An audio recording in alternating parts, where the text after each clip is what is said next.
Major. Mais alors, on commence et il n'y a pas de son.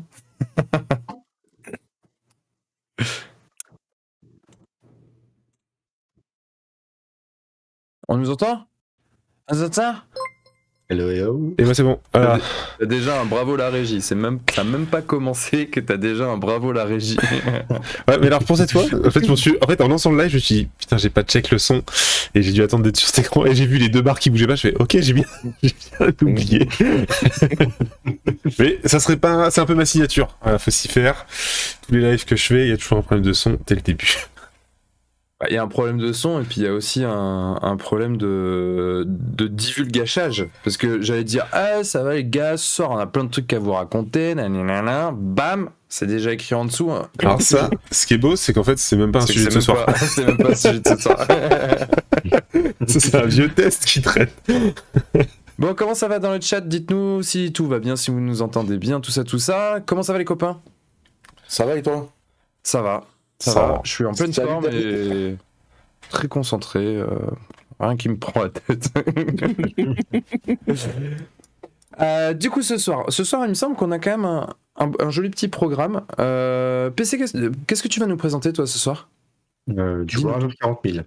Beaucoup c'est de bien news. ce qui me semblait, ouais. Quelque chose de pas très intéressant. Attends. Eh oui, ça clash dès le début ce soir.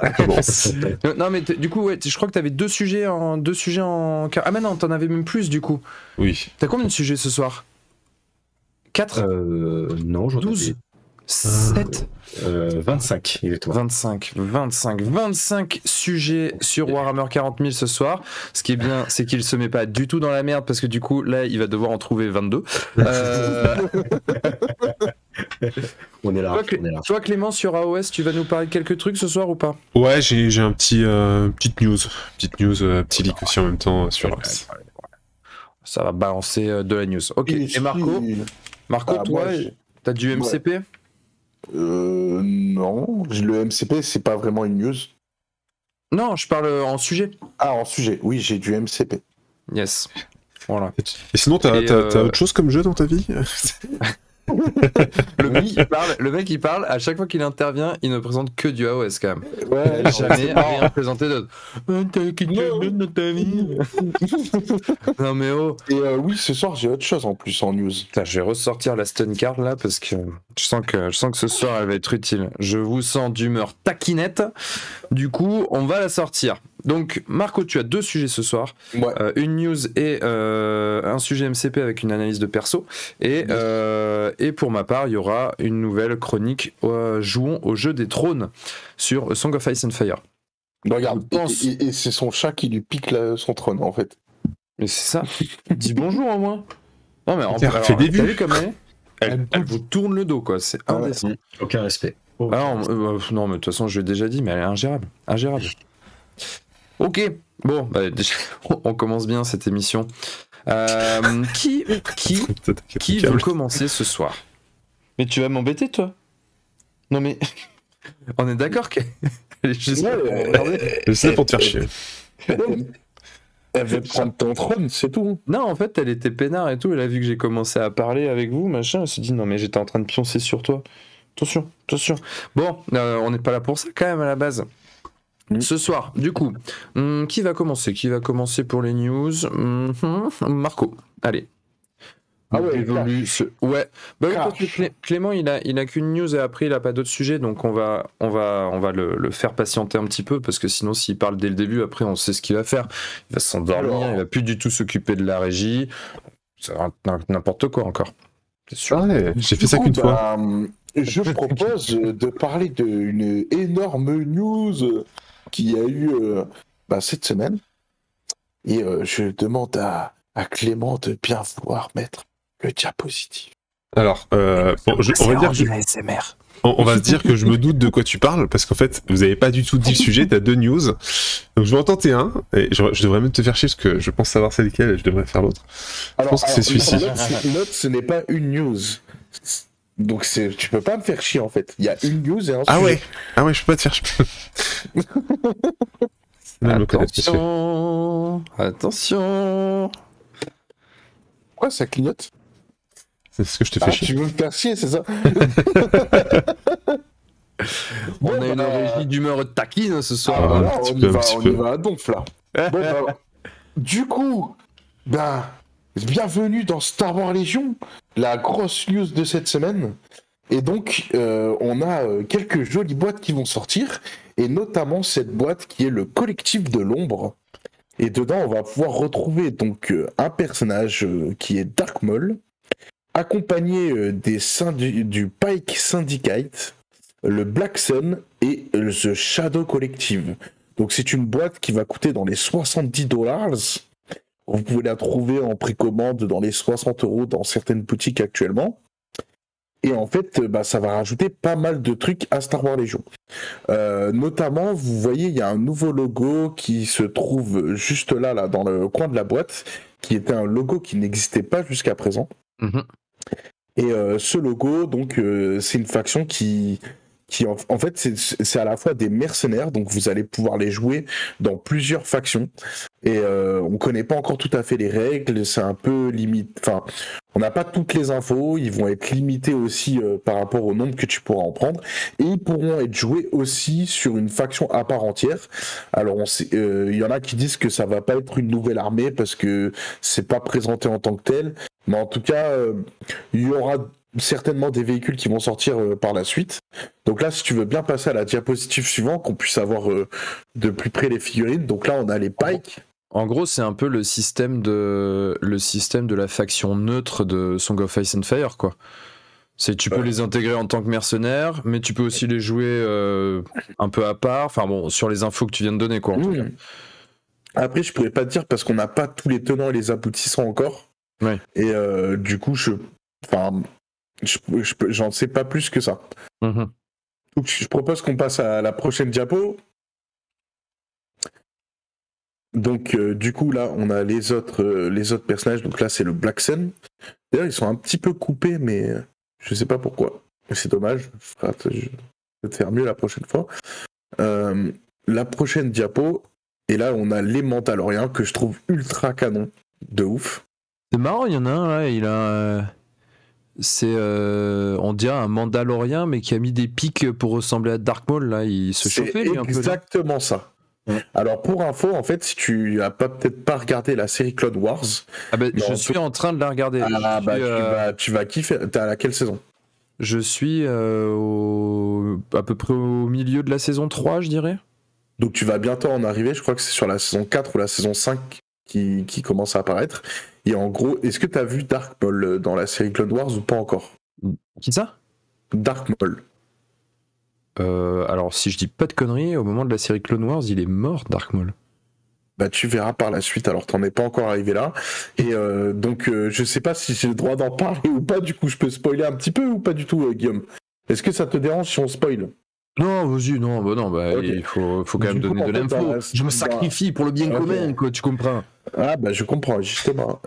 En fait, Dark Maul n'est pas mort. Dans la série Clone Wars, il a réussi à survivre au fait d'être découpé en deux, et il se matérialise avec une araignée, un genre de droïde araignée, et il survit plus ou moins. Et après, en fait, il reprend du poil de la bête, et notamment, t'as un épisode où tu vas rencontrer l'origine du peuple de Dark Maul.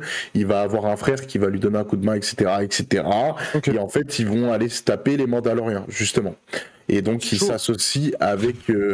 en fait, du Mandalorien non, mais... Et en fait, en gros, il s'associe avec une branche des Mandaloriens, parce qu'il y a deux branches. Il y a une branche qui a envie de régner et d'envoyer chier tout le monde, et il y a une autre branche qui veut être soumise à la République. Et en fait, lui va lever le clan qui va aller avec lui. Et justement, ce clan-là, en fait, après, se met à l'effigie de Dark Maul, leur commandant. D'accord. Et j'en dirai pas plus, mais du coup, c'est déjà pas mal quand même, non? Il t'a déjà tout dit? Non, j'ai pas tout dit, on pourrait en dire encore énormément dessus. Il y a une question de Mathieu dans le chat qui nous demande si bientôt on fait un rapport de Bastille. Voilà. Oui, avec plaisir. Un rapport de Bastille. J'aime beaucoup. On fait bientôt le rapport de la Bastille 789 en historique. Pourquoi pas? Donc, du coup, si tu veux passer à la photo suivante.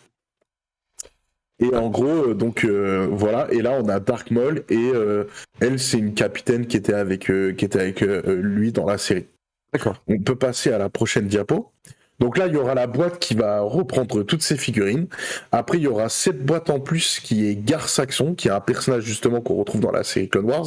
Ok. Et il aura 2 poses alternatives, donc celle que vous voyez avec le bouclier et celle avec son sniper. Donc on peut passer à la prochaine diapo. Il y a Astier qui dit je voulais tellement voir les Gungans. Eh ben figure-toi que franchement, s'ils sortent une armée Gungan, je suis super chaud. Je trouve ça tellement risible que ça doit être super fun à peindre. Bah, de ce que j'en ai entendu parler, c'est fort probable qu'ils sortent des boîtes Gungan. Ok. Donc ça va arriver à un moment donné. Donc là, on peut passer à la prochaine diapo. Et donc là, on peut acheter donc les boîtes que vous avez vues tous ensemble à part. Donc là, il faut compter $35 la boîte. Okay. Donc finalement, à $70 la totale, ça vaut le coup. Surtout que Dark Maul ne peut pas être acheté à part la boîte. Et la boîte, c'est un peu... ils vont sortir des nouvelles boîtes aussi comme ça, où je vais le comparer, c'est un peu des Battle Force AOS, où justement, tu achètes un pack où il y a pas mal de choses. Pour pouvoir te lancer, il y aura un Battle Force Rebelle, un Battle Force Empire, un Battle Force... comment ça s'appelle Rebellion... oh punaise. Les clones, je sais plus comment. La République et le syndicat, enfin le truc du commerce. Mais du coup, Dark Maul, il existait déjà, enfin il est déjà dans Star Wars Légion, mais du coup c'est d'autres règles ou pas? Voilà, donc là il a une nouvelle carte de personnage, et donc du coup c'est pas le même. Là tu l'auras Dark Maul en mode mercenaire, en mode... Comme Clone Wars d'ailleurs, tu vois, il se rebelle un peu contre l'Empire aussi à ce moment-là. Il est plus du tout pote avec l'Empire. Et dans la version qui était déjà sortie, il était pote avec l'Empire. Les séparatistes plutôt. Comment ? Les séparatistes plutôt. Ouais, avec les séparatistes. Ouais. L'Empire n'existait pas encore. Non, l'Empire n'existe pas encore. Attention Marco, attention. Ça commence encore à spoil. Pas de... Enfin bref, vous m'avez compris. Donc du coup tu peux passer la boîte. Donc là on a les hommes de main du soleil noir. Moi je trouve que toutes les figurines elles sont magnifiques. Elle bof. Alors voilà, je te rejoins Clément, je trouve que celle-ci là, je les trouve assez insipides. Mais même dans la série, tu vois, on les a jamais vus en action. En vrai, non, eux clairement t'as dû les voir très rare cas par rapport au Pike et au Mandalorian. On les voit énormément. Eux, en vrai, à part celui qui est en tenue là à gauche, qu'on voit souvent. On le voit régulièrement. Et à chaque fois, d'ailleurs, moi, c'est un truc qui me faisait bugger dans la série, c'est qu'ils étaient en mode ouais, c'est un grand syndicat du crime et tout. Mais en fait, tu vois que ces grands mecs et eux, tu les vois, mais je pense vraiment. Ils doivent tenir la garde sur un truc et basta, quoi. Quand Dark Maul, justement, il va tous les voir à un moment donné dans la série et qu'ils passent dedans, ils passent chez eux. Donc on les voit, clairement. Ouais. Et on les voit aussi quand Ahsoka elle est prisonnière, il y en a des gars comme ça. Ouais, ils ont pas les meilleurs rôles. Non, ils sont pas les meilleurs rôles, mais on les voit. Ils sont pas beaux. Bon, en tout cas, ils sont fidèles à ce que ça ressemble dans la série. Le spoil est fini, vous me faites ça comme ça. Vas-y, tu peux passer à la prochaine. Et c'est comme ça que... Et après, Anakin, il meurt. Du coup, donc là, on a les syndicats du Pike. Donc là, par contre, ils sont vraiment la même tête que dans la série. Ils sont vraiment cool. Oui. Et là, vous voyez derrière la boîte, eux, ils peuvent être joués avec tout le monde. Donc ils peuvent être joués avec la République, l'Empire, les rebelles et les séparatistes. C'est des bons gros mercenaires. Ouais. Voilà, c'est ça. Donc après, on peut passer à la suite. Elles sont vérifiques, clairement. Ouais, elles sont jolies. Après, on peut passer au prochain. Et donc là, on a donc les Mandaloriens. Et là, vous voyez, ceux-là, ce ne sont pas des mercenaires. Ils peuvent être joués que en mode la nouvelle règle qu'on aura bientôt. Mais pour le moment, ils sont pas jouables dans une faction qui existe déjà. Donc c'est pour ça que je dis, il y a plusieurs façons de les jouer, on verra. On peut passer à la prochaine, on les aura en gros. Donc les voilà. Moi, je les trouve magnifiques, ceux-là. Moi, c'est mes préférés dans tout le lot. Bon, après, en même temps, les armures mandaloriens, c'est toujours la classe. On peut passer à la prochaine diapo. Là, disons, ce qui fait vraiment la diff, c'est plus le code couleur plus que la figurine, quoi. Enfin, si, parce qu'elles ont des trucs un peu plus. Ils sont un peu plus méchants, ils ont des pics et tout. Ils sont des cornes. On est les méchants. On est méchants, pas gentils. Et donc, du coup, là, on avait l'équipe des Mandaloriens, donc on en avait une tripotée, mais ils n'avaient pas les mêmes poses, pas les mêmes armes, ils avaient pas ça renouvelle bien tout ça, mais ce que je veux dire, c'est que c'est pas non plus waouh, putain, on n'avait jamais vu ça. Bon, c'est quand même très proche de Mandalorian. Après, si en effet t'es vraiment très pointilleux, t'as les petites cornes, les trucs comme ça qui donnent un style différent, mais ce qui fait vraiment la différence. À la base, c'est des Mandaloriens. Oui, non, mais c'est pour ça que je te dis, c'est par rapport aux autres. Les autres, c'est vraiment des nouveaux aliens, des nouvelles figurines qu'on n'avait vraiment pas vues. Donc je trouve qu'il y a plus grosse différence avec les autres. Par contre, où je te rejoins, c'est que, par exemple, si tu me proposes celle-là ou les Black Sun, je sais pas quoi, là, 1000 fois, je vais sur celle-ci. Là, il y a Astiessé qui disait d'ailleurs le lore Mando est issu de cette caste extrémiste mandalorien. Alors effectivement, elle est issue de la caste d'origine de ce groupe-là, mais ça c'est le groupe qui est vraiment affilié à Dark Maul. Mais en tout cas, je sais plus comment elle s'appelle. Clément, je sais pas si t'as le nom de la caste, mais effectivement dans Mandalorian ils en parlent et c'est la caste justement où il y a Bo-Katan dedans au tout début. Voilà, la Death Watch, c'est ça. Il a complètement raison. Mais eux, c'est plus trop la Death Watch, c'est ceux qui sont avec Dark Maul. Et après, du coup, la Death Watch reprend aussi avec Bo-Katan par la suite. On peut passer à la suite. Donc là, vous avez un kit accessoire et un paquet de cartes amélioration. Donc pour ceux qui n'auraient pas envie d'acheter la faction, vous allez pouvoir récupérer 60 cartes dans ce paquet de cartes-là. Et il y aura 30 nouvelles cartes qui correspondent aux cartes qu'on pourra retrouver dans la grosse boîte que j'ai montré tout à l'heure. Et 30 cartes, on ne sait pas encore trop ce qu'il y a. Soit il y aura des nouvelles cartes et qui pourront permettre de faire avancer la méta du jeu. Soit il y a des cartes qui vont être modifiées sur des cartes qu'il y avait anciennement et qui ont été modifiés pour l'occasion. Et vous avez le kit accessoire qui va vous permettre d'avoir des réglettes, des dés, tout le nécessaire pour pouvoir jouer à Star Wars Légion. Donc le paquet de cartes, ça coûte 12 balles. Et le kit accessoire, c'est 24 ou 29 $. Je sais plus exactement. Si on veut passer à la suite. Pas de suite. C'était la dernière diapo, c'est ça ? Bah oui. Si tu peux ton truc, je suppose. Donc voilà, je vais faire de la pub pour d'autres personnes du YouTube Game. Toto Lastico et Pierrot en ont parlé cette semaine. Comme Toto et c'est son jeu phare et Pierrot aussi, ils ont beaucoup discuté, donc ils ont beaucoup plus d'informations que ce que j'ai pu vous donner ce soir. Donc si vous êtes intéressé, je vous inviterai à aller voir la vidéo live qu'ils ont fait cette semaine sur le sujet des présentations de ces news là. Il y a pas mal de détails sur lesquels je suis pas rentré et qui sont très intéressants pour les joueurs de Star Wars Legion. Yes.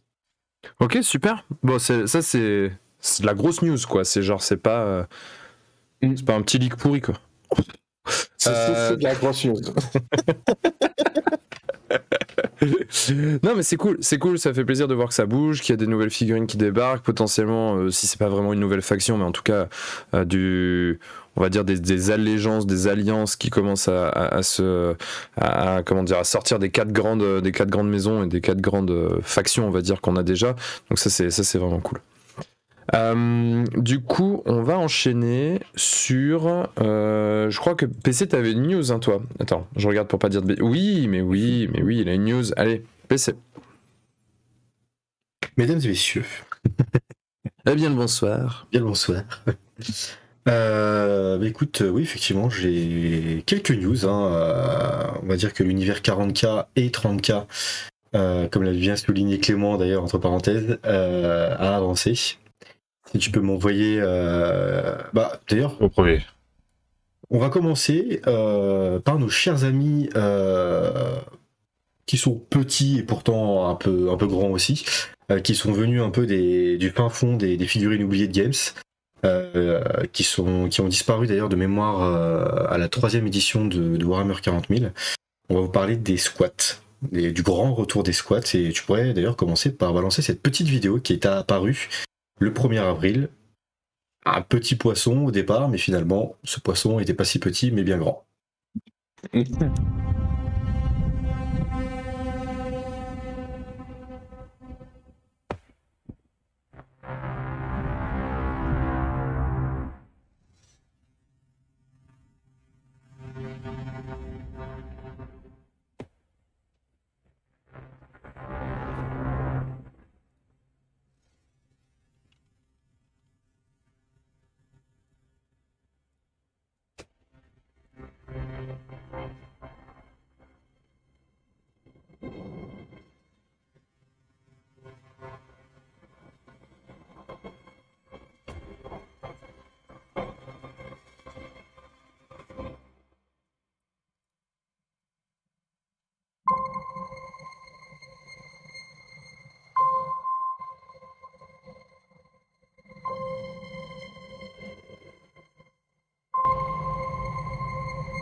All right, we're back.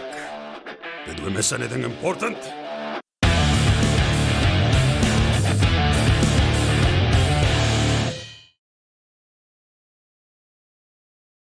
Donc petite vidéo qui au départ le 1er avril sur toute la communauté, on s'est dit que Games Workshop était assez des gros trollers. Une partie de la communauté en tout cas s'est dit ça, et l'autre partie de la communauté s'est dit mais attends, c'est pas une blague. C'est carrément pas une blague ce qu'ils sont en train de nous envoyer. D'ailleurs Clément, est-ce que tu pourrais afficher s'il te plaît la petite diapo? La petite diapo. Attends, je vais te mettre la deuxième, parce qu'ils ont fait la deuxième vidéo pour annoncer que c'était pas un poisson d'avril. Oui, c'est vrai. Parce que du coup, elle était à côté, je me dis, bah, c'est la suite. Voilà, donc... N'empêche, je trouve que c'est plutôt bien fait, tu vois, comme coup de com', le fait de faire passer, en fait, leur retour pour un poisson d'avril, et en fait, le poisson d'avril était fait que ce soit pas un poisson d'avril. Déception de poisson d'avril. Ça a mis... c'est une mise en abîme dans une mise en abîme. Non, honnêtement, c'est carrément incroyable, quoi. Ils nous ont vendu du rêve en l'espace de quelques secondes, je dirais. Très honnêtement, les squats, c'est l'archétype même des nains qu'on a dans Warhammer Fantasy Battle et qu'on a mis du coup à la petite touche futuriste. Moi, dans l'image que j'ai un petit peu des morceaux entre guillemets d'images que j'ai pu avoir sur la V1 ou la V2 des codex que j'ai l'impression que c'est un peu un espèce de mélange entre un Ragnar Lodbrok qui a fusionné avec un Sons of Anarchy, et tu fais un Glooby-Boulga et tu rajoutes un peu de nain et ça te donne un nain de l'espace en mode gros biker qui fonce dans des tas d'orques à bord de leur moto et qui fracasse tout le monde. Donc, pour le coup, ça a l'air d'être surtout des pilleurs pour l'instant, parce que le mec qui vient autour d'une épave, oui, seul, plus en mode pilleur, hein, en tout cas. C'est des mineurs de l'espace. C'est un peu ça. Donc effectivement, les squats dans leur lore d'origine, alors je vais pas le faire, je vais le résumer en une phrase. Ce sont des nains qui vivent, des squats pardon, qui vivent dans des forteresses minières autonomes. Voilà, c'est tout ce qu'on a besoin de savoir. C'est en gros ce qu'on peut résumer des squats. Et ils ont été exterminés par une flotte ruche tyrannide, donc de mémoire c'est Behemoth, une vrille qui est arrivée, qui a détruit absolument tout. Et les peu de squats qui ont survécu ont intégré les régiments de l'Astra Militarum, ou en tout cas ont intégré de force l'Imperium. Parce que vous savez que l'Imperium est très gentil, et qui fait tout dans la douceur et dans les délicatesses. Et donc du coup, ils ont absorbé le restant des squats pour faire plus qu'un. C'est étonnant pour des xénophobes. Des mecs différents. Ils sont petits. C'est clair. C'est Scarlix qui dit que leur armure ressemble au style des gorilles d'AT-43. Et c'est assez vrai, je trouve. Je sais pas si vous avez en tête à quoi ça ressemble. Non. Pas du tout, très cher. Alors là, fallait. Voilà, tant pis pour vous. AT-43, c'était une gamme pour un jeu de figues avec des figurines pré-peintes. D'accord. C'était du confrontation futuriste. Oui. C'est du Rackham. Et c'était très mochement peint. Oui. D'accord, ça n'a pas trop marché.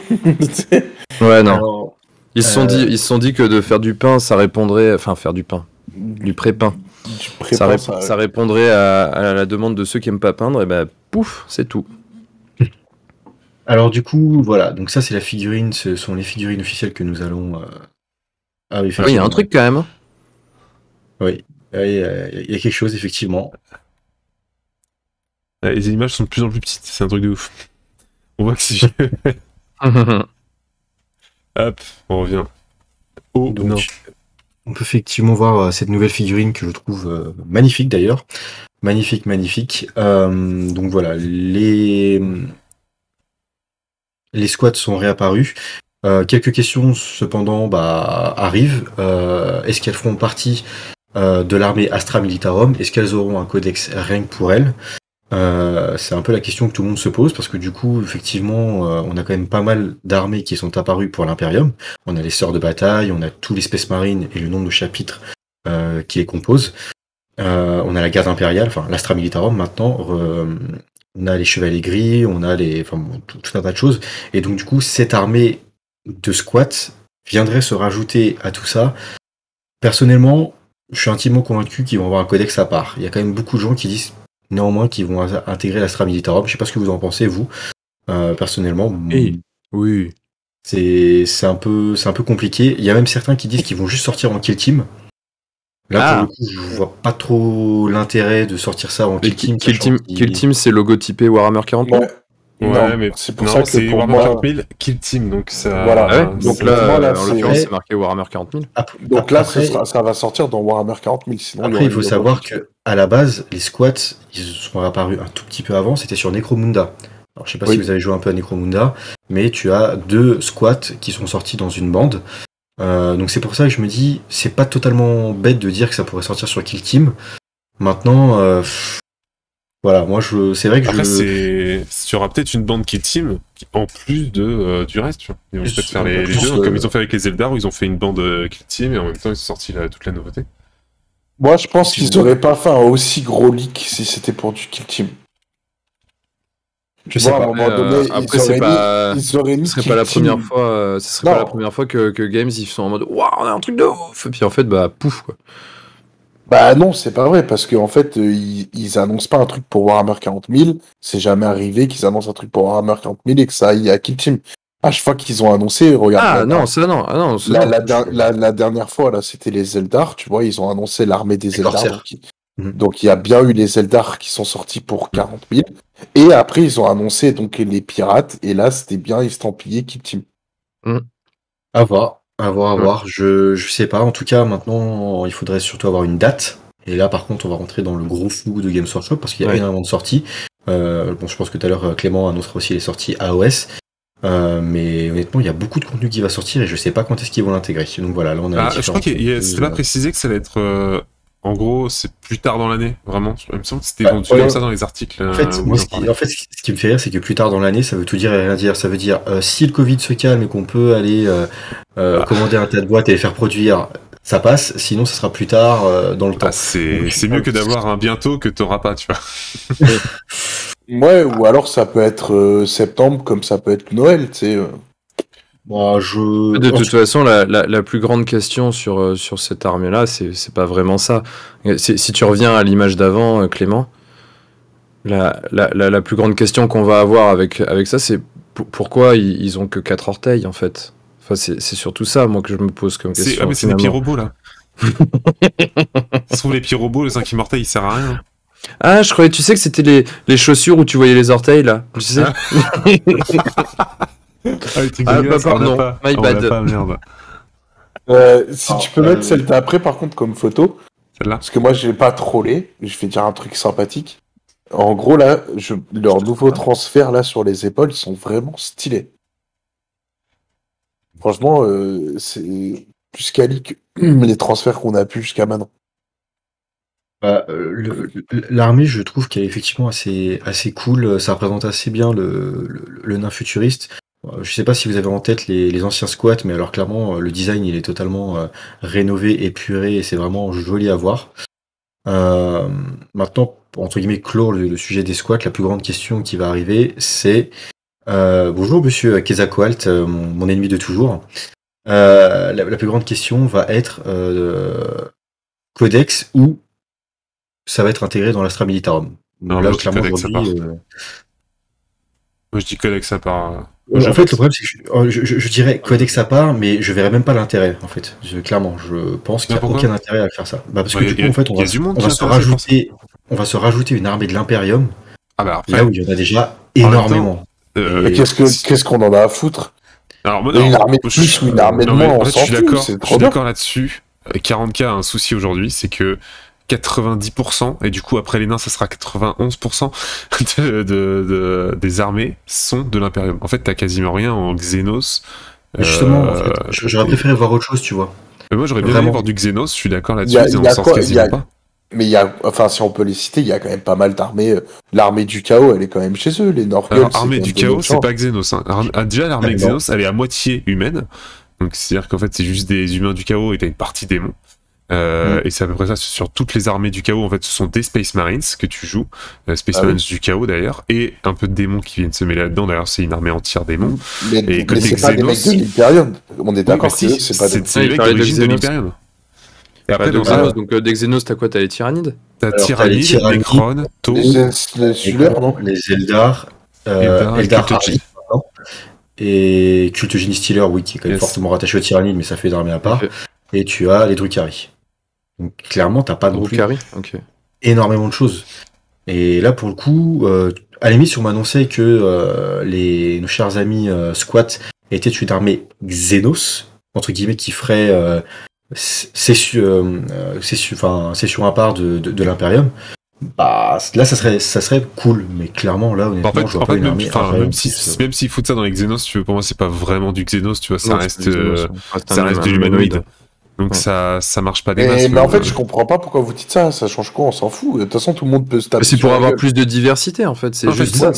C'est parce qu'on est pas des nains contre des Space Marines. En gros, et on s'en fout. C'est pas ce qu'on dit, Marco. En fait, c'est juste que du coup, quand tu joues par exemple du Blue Angel, du Dark Angel, du machin, du bidule, t'es toujours sur du Space Marine. Et du coup, quand tu dérives sur le chaos, t'es encore sur du Space Marine. Certes, du chaos, mais du Space Marine. Alors que quand tu tapes dans du Xenos, ça te permet d'aller chercher de la diversité en termes de miniatures. Après oui, en soi, tu peux même faire du Space Marine contre du Space Marine, on s'en fout. Oh oui, tu peux patcher ce que tu veux. En fait, c'est plus dans la diversité du jeu où en fait tu prends l'humanité et dans l'humanité t'as vraiment 90% de tout ce que contient Warhammer 40 000.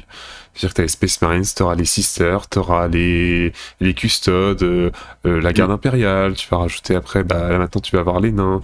En fait, mais ils ont tous des têtes plus ou moins différentes. Ouais, mais en gros, c'est juste tu joues les humains, en fait. En gros, c'était une grosse faction humaine qui a été explosée en plein de petites factions, mais ça reste les humains contre les Xenos, et les Xenos, chaque faction est vraiment unique avec sa propre identité, etc.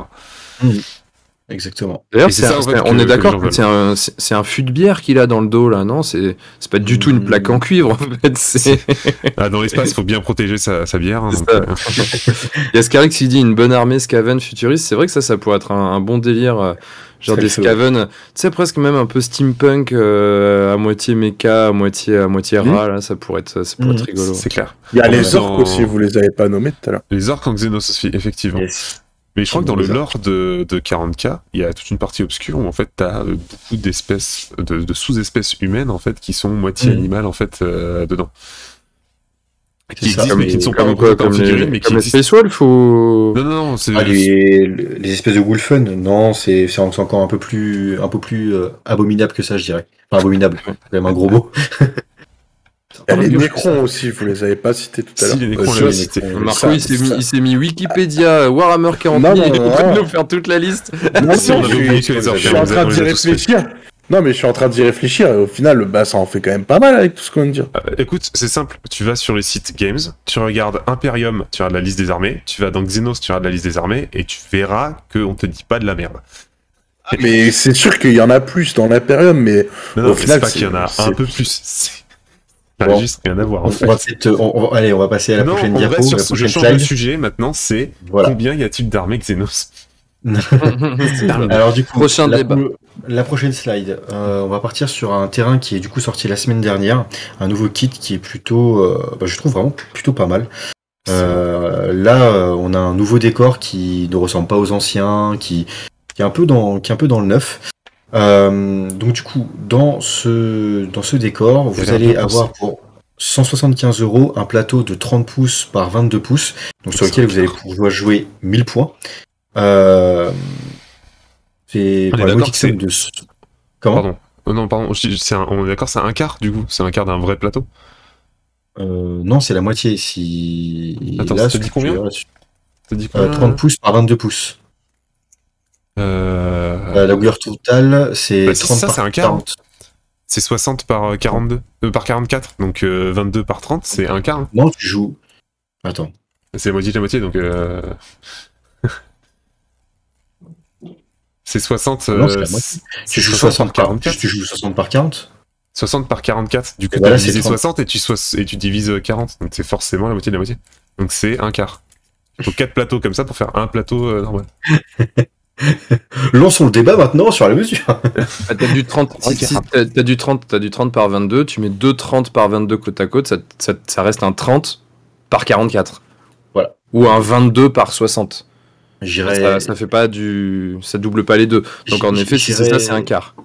J'irai me fouetter en révisant mes tables de multiplication, les amis. Promis. En tout cas, du coup, pour cette commande, donc tout ça, ce petit modèle vaut 175 €, qui est plutôt pas mal. Alors après, une petite question, et c'est là où j'ai mis le lien pour la régie. On a un autre kit pour 80 € de décor, qui est plutôt plus sympatoune, je dirais. Pardon, moins sympatoune, mais qui coûte moins cher. Donc là, j'aimerais juste l'avis des peintres du groupe. Pour vous, pour un débutant, qu'est-ce qui vaut plus le coup en termes de peinture? Donc je sais pas si tu arrives à trouver, Clément, pour nous l'afficher. Si. Oui, voilà, c'est ça. Donc c'est exactement le même kit, vous allez avoir la même longueur de planche, 30 par 22. Mais du coup, au niveau des décors, il y en a un petit peu moins, c'est vrai, ils sont un peu moins travaillés. Mais du coup, au niveau peinture, là c'est moi où je faisais mon analyse. Je me dis, en peinture, qu'est-ce qui est le plus simple ou le moins simple pour un débutant? En vrai, c'est une question que... Ou c'est kiff-kiff? Moi, si je peux commencer à répondre, pour moi, c'est kiff-kiff. C'est-à-dire qu'en fait, tu vois, enfin, on va revenir vite fait sur l'autre, mais là, clairement, par exemple, tu vois, si tu fais... En fait, si tu veux pas te faire chier, on va dire, pour quelque chose de simple, tu te fais un aplat de couleurs, un brossage à sec, et déjà, entre guillemets, t'as un rendu. Et des lavis. Ouais, tu peux calculer... Après, des lavis sur les grandes surfaces, des fois, c'est un peu chiant, surtout quand c'est plat. Ouais, mais quand tu veux faire du sale, ça passe bien. Le lavis, par contre, pour le sale, ouais, ça va être nickel, c'est vrai. Mais en fait, pour moi, ouais, ça, c'est facile à peindre, et j'ai pas l'impression que l'autre soit beaucoup plus compliqué en fait. Enfin, pour moi ici on est dans le même délire, si tu veux, ça reste des textures un peu plates. Ouais. Par contre, je trouve. En fait ça va plus être le style. Ça va plus je trouve qu'elle est plus jolie l'autre, pour le coup. Ah bah moi en fait je trouve que celle-ci elle a un avantage par rapport à l'autre, c'est que ça a l'air bien pensé pour le jeu. T'as pas de formes qui vont te casser les couilles, tu vois, t'as des bons trucs qui sont bien structurés, donc ça reste des formes assez simples. T'as pas des petites bordures dans tous les sens et compagnie, ce qui est plutôt pas mal. Tu te retrouves pas avec un mur à moitié détruit, c'est vraiment t'as un mur, t'es à couvert, t'es sur un objet, etc. Et je le trouve plutôt pas mal. Et en plus, enfin, là on le voit comme ça, mais si j'ai bien compris, tu peux vraiment le mixer dans plein de formes différentes. Je crois que l'antenne, tu peux la mettre sur le bunker qui est là-bas. Yes, tu peux vraiment te faire des trucs assez stylés. Et justement, ils en parlaient dans un des articles que j'ai lu où le mec disait qu'ils avaient vraiment cherché à pousser au maximum la réflexion autour du décor et comment est-ce qu'on joue avec pour essayer de faire un truc qui est le plus intelligent possible et pas juste oh c'est joli mais par contre quand tu joues autour c'est juste la mort. Et d'ailleurs je pense qu'on en reparlera de ça durant ma news plus tard.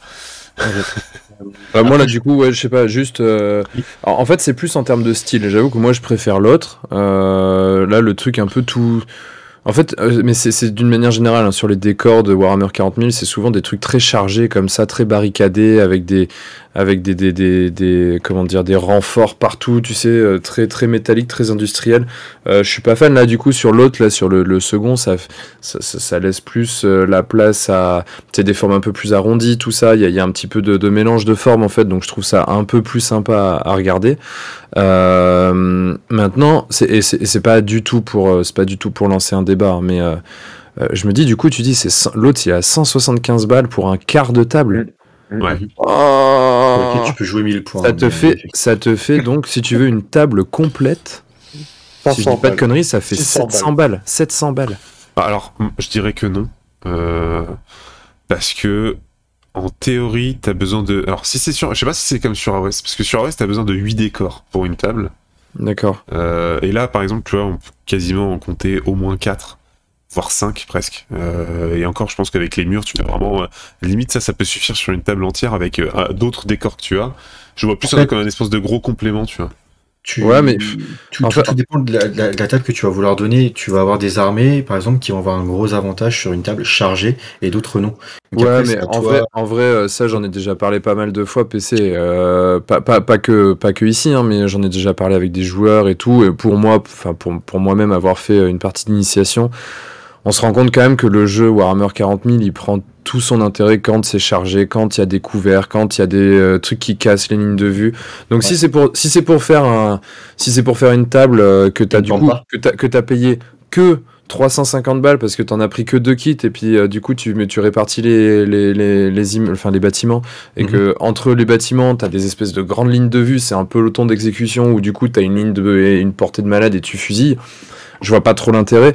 Donc du coup, moi je partais plutôt du principe en fait en réfléchissant bêtement en disant ok, c'est pensé pour un quart de table, ça veut dire qu'il faut 4 fois ça. Et donc s'il faut 4 fois ça, peut-être que c'est exagéré, mais du coup, c'est vrai que je trouve que c'est quand même pas donné. Surtout à l'ère de l'imprimante 3D ou quand on voit par exemple les décors que peut faire Clément quand il imprime du décor en filament.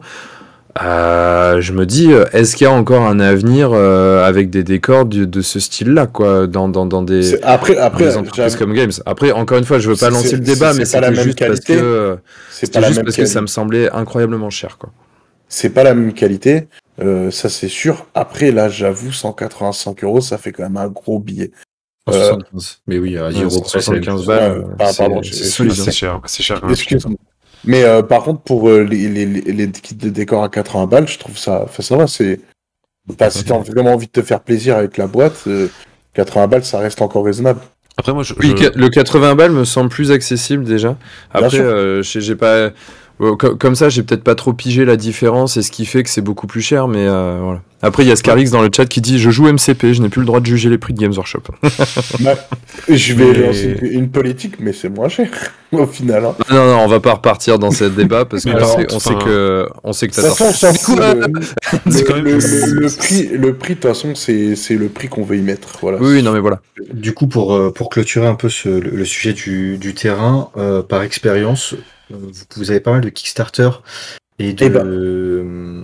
comment dire, et de fichiers qui peuvent traîner sur Internet, où vous avez les décors typés WTC, donc tout ce qui est compétitif. Et là, pour le coup, il y a un vrai équilibre au niveau des tables, et c'est pas trop chargé non plus. Donc, vous les avez pour pas cher. Vraiment. Donc, pour le coup, si on veut échapper un petit peu à la politique de Games Workshop qui veut qu'on dépense une somme folle, là, on achète un petit tapis qu'on peut trouver sur n'importe quel site de revendeur. Et du coup, vous pouvez aller choper les STL sur, je crois que c'est fichier STL. Oui, c'est ça. Oui, voilà. C'est ça. Et donc du coup, vous pouvez les choper. Et en général, c'est marqué décor type WTC et c'est très bien. Et en plus, vous les avez sur type Imperium, type Xenos et compagnie. Donc c'est vraiment sympa. La prochaine news. Juste, je trouve que cette photo, elle le met carrément plus en valeur. Tu vois, je trouve que là, il est plus stylé cette photo, que la vue de dessus. Là, on est clairement sur une photo entassée. Hein. Tu vois, si tu reprends, elle, là, c'est tout éparpillé au maximum. Encore, même le mur, là, ils l'ont collé entre les deux bâtiments, mais théoriquement, tu pourrais faire un mur à part, comme ils ont fait ici. Mais là, en gros, t'imagines, c'est-à-dire que là, ton truc représente un énorme décor. Et en fait, pour moi, alors, le prix reste quand même, pour moi, trop cher. 175, ça me paraît quand même énorme. Tu vois, j'ai chopé une boîte à West l'autre fois où j'avais beaucoup de décors. Je l'ai payé 80 €. Et j'avais pas autant que ça, mais tu vois, j'avais 2 grosses baraques, 2 grandes statues. Qu'est-ce qu'il y avait d'autre avec ? T'avais d'autres ruines et tout. Et ça n'a rien à voir avec ça où là, t'as rien, quoi. Enfin, t'as rien. Tu peux te faire un super gros bunker, ok, tu te fais des tables stylées, mais sans plus. Après, je trouve que malheureusement, il devrait le montrer un peu plus sur des grosses tables, en complément peut-être de rochers, ce genre de conneries. Te montrer qu'en fait, juste avec une boîte, quelques caillasses, et hop, tu te fais une table qui est ultra classe. Après, pour moi, ça reste du décor que tu trouves facilement, même en STL. Hein. Clairement, des trucs qui ressemblent à ça, tu les trouves très facilement en modèle 3D. Ouais, comme il dit NetDiver, pour les boîtes Kill Team, les décors sont stylés et tu peux revendre les armées pour te faire les décors. Et ça, je suis complètement d'accord avec lui. C'est vrai. Du coup, pour la prochaine news, ce sont la sortie des chevaliers impériaux et des Chaos Knight, donc Imperial Knight, c'est ça, Imperial Knight, pardon, je vais y arriver, et Chaos Knight. Pour le coup, ce sont 2 nouveaux codex, donc là, de mémoire, à 40K, on est à plus d'une dizaine de codex sortis déjà. Là, pour le coup, ça équilibre totalement, parce qu'on a un côté gentil, un côté bien. Je mets des grosses guillemets à ce que je dis, parce que... un côté gentil, un côté bien. On dit les gentils avec toi. Voilà, je pense que l'Imperium n'a pas les mains propres, n'a pas toujours eu les mains propres. Bref, donc en tout cas, sur cette news-là, ce qui est super important de savoir, c'est que les Chaos Knight vont avoir une boîte dans laquelle vous allez retrouver, je sais pas si tu peux l'afficher, Clément. Hop, voilà, une boîte dans laquelle vous allez retrouver les petites cartes pour jouer. Vous allez retrouver aussi le codex, ainsi que un grand chevalier et 2 plus petits. Ce que je trouve assez génial d'ailleurs. Alors maintenant, le prix n'est pas encore arrivé. Donc personnellement, j'irais quand même sur j'irais un bon 200 €, 180-200 €. À mon avis, là, on va facilement les atteindre. Faut savoir que ça va être des tout nouveaux kits. Donc si tu peux nous montrer, Clément, quelques petites images qui sont sorties. Voilà, ce sont des kits, je trouve, qui sont vraiment très jolis, avec des espèces de tentacules qui sortent mécaniques. Je rappelle que les chevaliers impériaux, enfin les Chaos Knight et les chevaliers impériaux viennent à la base de Mars. Donc en tout cas soutiennent Mars. Donc forcément quand il y a eu le grand schisme lors de l'hérésie d'Horus, forcément les Chaos Knight ont pris un petit peu de ce côté chaos. Donc forcément on aura des typés Tzeentch, des typés Slaanesh, des typés Nurgle, des typés Khorne. Sur Warhammer Community d'ailleurs ils ont balancé quelques petites familles des maisons qu'on appelle pour les chevaliers, où on voit d'ailleurs un petit coloris Nurgle, un petit coloris Khorne qui sont assez sympas.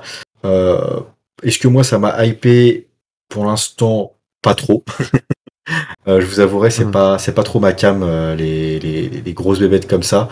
Je pense d'ailleurs c'est un peu pareil pour toi Clément sur AOS, le côté Behemoth, les Sons of Behemoth. Je dirais que j'aimerais bien, tu vois, je pense qu'en termes de cinématique, du film que tu te fais quand tu joues, c'est fou, tu sais, d'avoir tes gros monstres qui roulent sur des armées. Par contre, en termes de jeu, en fait, c'est juste débile. En fait, c'est juste, tu te mets sur l'objectif et t'attends. Et c'est vraiment con. Non, t'attends pas. Tu dis j'attaque. c'est un peu ça, ouais. Mais du coup, je trouve ça un peu. Ça manque de tricks ou on va dire d'intérêt à jouer, mais après, en même temps, c'est plus compliqué. T'as peu de ressources, t'as 4 figurines sur le plateau, tu vas devoir gérer avec ça, quoi. Et puis en plus, aujourd'hui. Enfin, je suis pas sur 40K, mais sur OS avec les nouvelles mises à jour. Du coup, maintenant, quand tu butes un géant, tu te fais 3-4 points. Donc, juste parce que c'est un géant, c'est pas dégueu. Alors là du coup, de mémoire, sur ce qui a un petit peu, apparu. Donc là, aujourd'hui, ils ont balancé des ligues d'armes Warhammer Community. Je vous avouerai, je me suis pas penché dessus. J'ai pas préféré raconter de la merde ce soir, donc voilà, je les ai mis de côté, je dis tant pis, je regarde ça plus tard. Ce que je peux dire, c'est qu'en tout cas, quand un chevalier impérial ou un Chaos Knight va se mettre sur un objectif, il va le sécuriser, il va le contrôler. Et ça c'est fort, parce que du coup pour aller le déloger maintenant, il va falloir s'y mettre à plusieurs, il va falloir le shooter. Alors il y en a certains qui vont me dire, oui mais t'as vu, le Tohammerhead, il peut en shooter un quand il veut. Attention, parce que je pense que du fait du rééquilibrage, je pense que les Chaos Knight vont avoir de très bonnes sauvegardes, ou en tout cas assez de ressources pour tenir face à ce genre de tueurs de super lourds. Quand tu dis contrôler, c'est-à-dire que tu peux pas le reprendre tant que le mec est pas mort? C'est ça. Ok, ouais. Et donc ça a l'air de rester sur ce gameplay débile de je me pose et j'attends, quoi. Voilà. Et je fous tout défense jusqu'à la fin. Ou entre guillemets, je l'ai sécurisé, je dois aller en chercher un autre, je charge à l'autre bout de la table, donc ça va me prendre un tour. Clairement, il va faire un pas, il va être à l'autre bout de la table. Et ça va donner des bonnes grosses charges de chevalier contre chevalier ou contre autre chose. Donc bon, voilà. Moi en tout cas, d'aspect comme ça, j'y trouve beau. Maintenant de là, aller les acheter, moi j'irai pas. Est-ce que je conseille à un nouveau joueur? Non. Carrément pas. Clairement pas. Et le prix de la boîte, je m'attends à un bon gros 200 € des familles, si ce n'est plus. Yes. Voilà. Prochaine news qui va concerner... Et ça, en termes de peinture, ça met du temps. Non, c'est gros. Les figurines, plus elles sont grosses, plus c'est rapide à peindre. C'est vrai, faut pas me demander. C'est vrai. Ok, si vous le dites. Donc voilà, là c'est les. En fait, c'était une vanne pour moi avant que j'arrive déjà. C'est un running gag, c'est parce qu'une fois Marco a dit ça, donc du coup depuis on le taquine. Même si en plus je suis revenu sur ce que j'avais dit. C'est pas grave, on s'en fout, ça, c'est pas important ça, Marco. L'important c'est que tu l'aies dit une fois, c'est tout. donc voilà, vous pouvez apprécier un petit peu ces jolies bébêtes. D'ailleurs, j'ai hâte de les voir contre des squats. Ça pourrait être sympa. Donc effectivement, On a, oui, parce que là, la différence de taille, je pense qu'il y a. D'ailleurs, en termes de taille, tu penses que le squat, il fait jusqu'à où, là, par rapport à son pied? Moi, je Bah, je pense pense que c'est qu'il leur dépasse taille. pas le. Non, mais je pense qu'il va pas dépasser l'espèce de protection protège tibia qu'il a. Il va pas l'atteindre. d'armure qu'il a. Je pense qu'il va pas dépasser ça, c'est sûr et certain. Bon. Ou un petit peu, un chouïa, l'espèce de tonneau de bière va peut-être dépasser. La prochaine news qui est importante, c'est que ça va sortir après-demain, donc du coup samedi. Les tyrannides vont enfin arriver. Donc ils vont arriver avec des nouvelles cartes, un nouveau codex, un DD et un combat patrol, donc une espèce de boîte où vous allez avoir des termagantes, des guerriers et un prince tyrannique. Donc bien sûr vous allez avoir plusieurs kits à l'intérieur pour patcher ce que vous voulez, faire absolument des termagantes passer en ormagantes, des guerriers en cac, bah finalement je mets du tir, le prince tyrannide je mets full cac ou full tir, bref, je ne sais pas par contre si le prince tyrannide aura le kit avec les ailes. C'est pas un À mon avis, ça autre. m'étonnerait.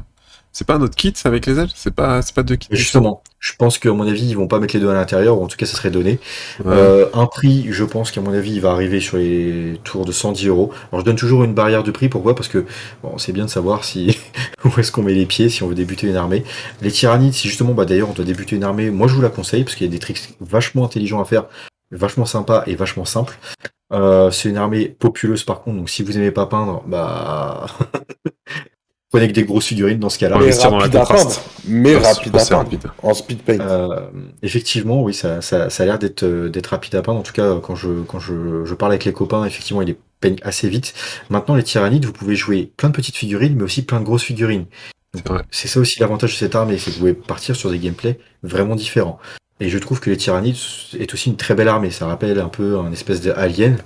Un petit clin d'œil à Tigurius qui adore cette franchise. Mais du coup, voilà, j'aime cette armée, je la trouve vraiment, vraiment sympathique, vraiment, vraiment très jolie. C'est vrai. Oui. Il y a des questions peut-être? Non, Non. pas de questions. Non. Et du coup, la dernière news, ça va concerner donc 30K. Donc là, c'est plutôt. Ah non, pardon. Oups. J'ai pas révisé juste avant de venir. Effectivement, on a Rift War. Je reviens.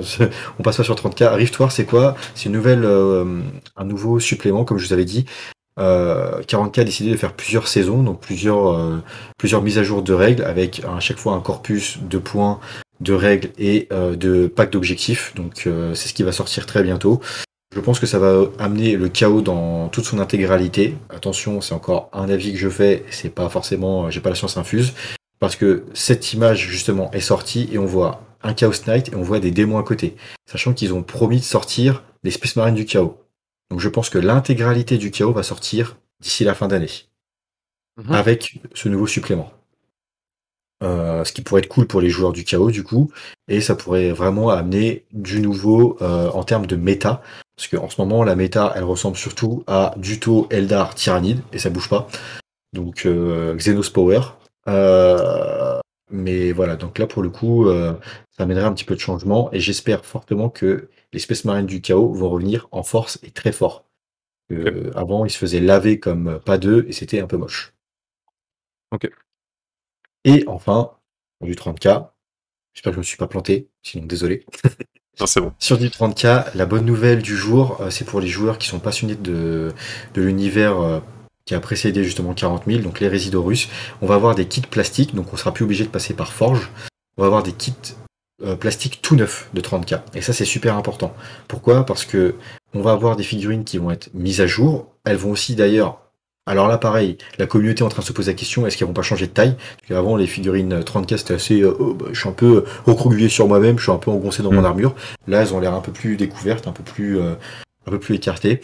On va avoir des kits aussi, on va pouvoir retrouver donc tout ce qui faisait les légions d'avant, parce que maintenant, avant, c'était passé sur des chapitres, avant c'était des légions, donc on va avoir bien sûr l'espèce de chapeau de centurion, le pack dorsal avec le Vox, avec l'étendard, tout ça, ça va être très sympathique, et comme tu le montres juste après, on va avoir le seigneur de la Légion, mais plutôt des seigneurs d'escouade ou de grandes unités, qui est sorti lui aussi tout neuf des fourneaux de Games Workshop, et moi je trouve ça tip top au niveau qualité. Pour ceux qui se posent la question au niveau des couleurs, ce sont les Son of Horus. Ou avant on pouvait les appeler les Luna Wolf aussi. Ils ont pris le nom Sons of Horus, pardon, un peu plus tard. Ça, c'était pour la partie historique. Est-ce que je mettrais pas le trailer qu'ils ont fait, qui est quand même fou, de Hérésie d'Horus? Bah, je me suis dit que 2 trailers, ça ferait beaucoup, mais bah, écoute, si tu veux... C'est comme vous voulez, hein, c'est vous qui... Je propose. Vas-y, maintenant que tu nous as hypé.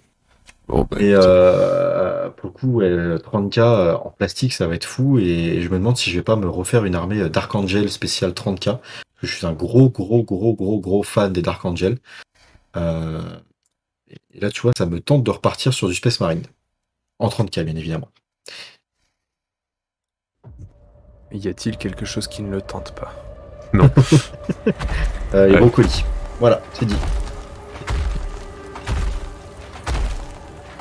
I never wanted this. I never wanted to unleash my legions.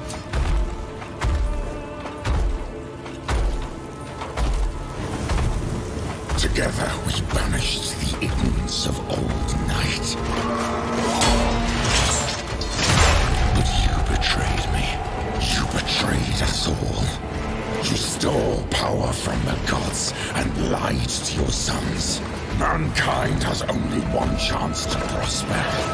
If you will not seize it, then I will!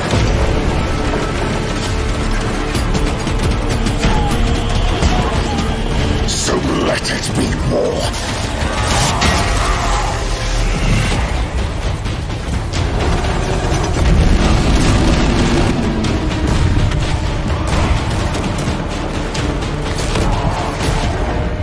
From the skies of terror to the galactic rim.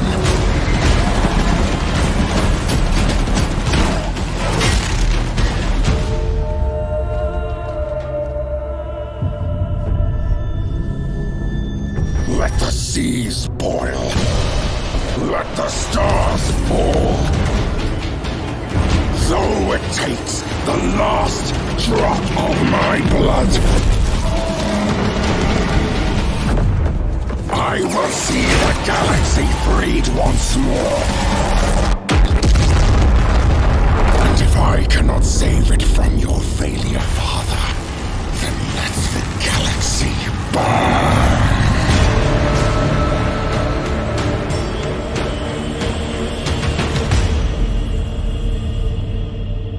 Dis donc, il est colère, le monsieur.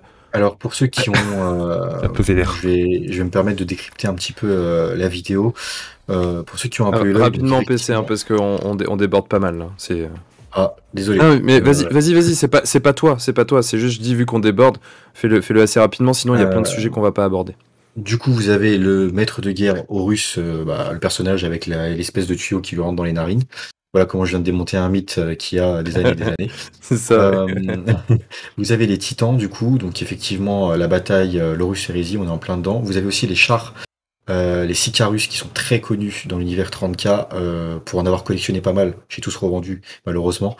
Mais pareil, ils étaient typés Forge World, donc est-ce que ça annonce pas un kit plastique? Et là, ça serait totalement ouf. Je pense que d'ailleurs on peut voir la bataille, le massacre d'atterrissage de IS-25, donc en gros ce qui a déclenché la grosse guerre de l'hérésie d'Horus, et le massacre de quelques chapitres Space Marine. Donc bref, tout ça pour moi ça annonce quand même peut-être une refonte des kits. Alors par contre j'irai pas jusqu'à mettre du titan en plastique, parce que là à mon avis Forge World n'aurait plus d'existence. Et du coup ça voudrait dire qu'on aurait plus 1000 € le titan, mais peut-être 700 € le titan. Bon, ça reste quand même une grosse dépense. Mais voilà, donc en tout cas, c'est vrai que quand on y prête un peu l'œil, on se pose quand même beaucoup de questions. Voilà, j'ai fini pour ma partie. Ok, super. Bon, bah, il y avait pas mal de news aussi, là. Ça bouge beaucoup dans le monde de la figurine. Ah, nous avons un petit follow avec lame de feu. Merci. Lame de feu. J'aime bien dire lame de feu. Pardon. News suivante, Clément? C'est mon tour. Ouais, c'est à toi. Voilà, c'est ton moment. Il a la chemise rose. Et alors? J'ai plutôt dit saumon. Mais après, voilà. Ok, alors on va parler d'une news qu'on a vu arriver il y a quelques... Ah, attends, quelqu'un qui veut nous dire quelque chose. Ok. D'accord. Ok, on fait comme ça. On a un intervenant spécial qui nous apporte les nouvelles en direct du terrain. Marco nous dira ça plus tard. Du coup, qu'est-ce qu'on a comme nouveauté sur... ah ouais, c'est une nouveauté un petit peu importante, un truc important et inquiétant qui vient d'être... qui a été annoncé durant la Depticon, donc en même temps que l'Euro sur Easy et 2-3 autres petites choses. C'est un nouveau type d'unité sur Age of Sigmar qui s'appelle donc les incarnés qui grosso modo vont représenter donc en fait ce qu'il faut se dire c'est que vous avez les royaumes dans Age of Sigmar, chaque royaume incarne un vent de magie et sur ces royaumes là où la magie est le plus concentrée ça crée en fait des pierres de royaume et si vous avez des gros morceaux de pierres de royaume un peu activés par magie ça va vous créer ce qu'ils appellent des incarnés et un incarné c'est ce joli truc qui est juste là donc il va prendre un peu cette espèce d'âme entre guillemets du royaume donc là en plus c'est une des régions d'un royaume qui ressemblera à ça en jeu. C'est un nouveau type d'unité que tout le monde va pouvoir. Oh non comment c'est tout daubé par rapport à l'illustration. Oh non je l'avais pas vu. C'est pas c'est quoi ce jouet? On dirait un truc Kinder, mais non. Tu veux ça? T'auras ça. Mais c'est ça. Oh là là, putain, oh non. Bon, ok. Le choc est passé. Vas-y, je te laisse continuer. Non, mais alors le choc n'est pas passé. Le choc n'est pas commencé parce que en fait, voilà, c'est un nouveau type d'unité que tout le monde va pouvoir mettre dans son armée, qui en fait va une espèce de. Donc c'est un mix entre un sort infini et un monstre, grosso modo. Donc là, c'est vraiment une unité qui sera dans votre armée, qui va être sur le plateau dès le début du jeu, qui va être liée à un de vos héros. Et en fait, ça va être une brute. C'est-à-dire que celui-ci, pour avoir vu les règles, c'est vraiment un truc qui va pouvoir faire extrêmement mal, qui va pouvoir courir charger, aller défoncer et faire... Bon voilà, ça tape comme des dragons, grosso modo. Et en fait, ça a tout un système de PV assez particulier, où en gros, ça a 18 points de vie. Sauf que pour le buter, en fait, le machin, je sais pas si vous connaissez la règle Croak A, où juste à la fin de la phase avec Croak, vous lancez 3D, vous additionnez le nombre de blessures qu'il a subies à vos 3D, et si ça dépasse, alors dans le cas de Croak c'est 20, il est mort, mais sinon il revient full life. Et là lui, c'est quasiment la même chose, sauf qu'il meurt pas. En fait, si ça dépasse, en fait il baisse d'un niveau, et en fait il est sur 3 niveaux différents. Il commence niveau 2, et pour le buter, il faut le mettre niveau 0. Donc c'est-à-dire qu'il faut lui mettre 2 fois 18 PV dans la gueule pour le tuer. Donc déjà, faut s'accrocher. Ok. Mais... une fois évidemment, alors si vous butez le héros auquel il est lié, il devient un peu fou et il attaque ce qui sera le plus près de lui. Ça reste quand même un truc qui coûtera 400 points dans votre armée. Et la petite blague, c'est qu'en fait il ne sera disponible que avec tout ceci dans une superbe boîte à 170 balles qui va être en précommande dès ce week-end. Donc en gros, voilà, vous avez... obligé, si vous le voulez, de choper ça, et vous n'aurez pas les règles dedans, il faudra prendre le petit bouquin Saison de Zundia pour avoir les règles de cet incarnat. Voilà, pour bien... Combien le bouquin? Le bouquin, il va être à 45 euros, je crois, un truc comme ça, ouais, qui est dans les 40 euros. Non. Attends, voilà. Et là, la boîte, là, donc les 5 pauvres décors plus le mec, ça, c'est 170 balles, du coup. C'est ça. En fait, c'est la boîte, c'est la mode des boîtes à 170 balles. Si tu veux, moi, je me dis, en plus, tu vois, c'est une des boîtes, j'ai acheté, alors, d'ailleurs, c'est, tu vois, avant cette annonce, je m'étais baladé sur le site de Games, parce que moi, j'avais acheté une boîte et je voulais voir à combien je l'avais pris, et elle n'existait plus. Je me dis, tiens, merde, c'est bizarre et tout, elle était trop bien, cette boîte. En gros, j'avais 2 fois la statue qui est à droite, d'ailleurs, elle est assez balèze, donc je pense que quand tu as le monstre à côté, il doit être aussi assez gros. Vous avez les 2 maisons. Ouais, là, on n'a pas des. Excuse-moi, je te coupe. En fait, on n'a pas d'échelle, on n'a pas de point de comparaison en fait, parce que là, comme ça, honnêtement, 170 balles, les 5 décors plus le monstre, vu comme c'est représenté, j'ai juste l'impression que c'est full arnaque. Après, ça se trouve, enfin full arnaque. Je m'entends, c'est pas du tout une arnaque, mais le truc en fait, c'est si les trucs sont énormes, ok, je comprends, tu vois. Mais j'ai un peu du mal à visualiser le truc là. Non mais en fait, moi je comprends pas. Parce qu'en vrai, 150 balles, je préfère 1000 fois m'acheter une boîte d'armée, tu vois. Est-ce que vous voyez un peu la taille d'un griffon où t'as plein de figues et tout, quoi. Ouais, bah après, il joue sur le fait de... Oui, c'est quoi ça? Attendez, ça, c'est un griffon. Ça, c'est un griffon. Je vais juste enlever mon flou parce que ça n'aide pas. Hop, voilà, ça vous me verrez bien. Donc ça c'est un griffon, c'est pour vous donner un peu une échelle de taille. Ouais, c'est les griffes dog, les trucs Stormcast. Donc là, t'as la statue à côté. D'accord, ok. Voilà, donc oui, elle est imposante. Voilà, alors, c'est ça, elle est quand même assez balèze, donc quand tu vois le bestiau à côté, je pense que le bestiau est assez gros, malgré tout. Il fait quasiment la même taille que la statue, on dirait, sur l'image. Ouais, il a l'air beaucoup plus large, en fait, surtout, et d'être... Ouais, il a l'air plus large, mais un petit peu plus bas, c'est pour ça, donc... Ouais. Et après, par exemple, tu vois la baraque, donc t'as une des maisons qui est vraiment comme ça, tu vois, si je te mets le bestiau là. Ah, mais tu l'as acheté... Attends, mais tu les as d'où, ces filles? En fait, c'est ce que je dis, c'est le kit, c'est le kit que j'ai acheté, moi, en fait. En gros, dedans, ok, pardon, j'ai pas suivi, excuse-moi. En fait, j'avais 2 baraques comme ça. Hop, je l'ai encore là. En gros, j'avais donc cette baraque, donc une version un peu grande. J'en avais une autre un peu plus petite. Ok, les deux du dessus, en fait. Ouais, c'est ça. Ouais, c'est ça, les deux du dessus. J'avais 2 statues comme ça. Donc là, il y en a qu'une seule. Ça, c'est stylé. Okay. Là, il n'y en aura qu'une seule. Et j'avais un petit truc à la con, c'était le petit muret qui est au milieu que j'avais aussi. Okay. Et ça, moi, je l'avais payé 80 €. Ou 70, je crois, à peu près. 70 €, un truc comme ça. Bah ouais, ok, c'est étrange, quoi, parce qu'en gros, t'as plus de la moitié de la boîte. Et non, mais c'est... Alors, t'as le squelette au milieu qui a l'air vraiment big, et t'as l'espèce de cascade, là, qu'on voit. Ouais, la fontaine, ouais. Et énorme, on va pas se mentir, le décor est... Bah oui, elle fait quasiment 2 fois la statue, en fait, presque.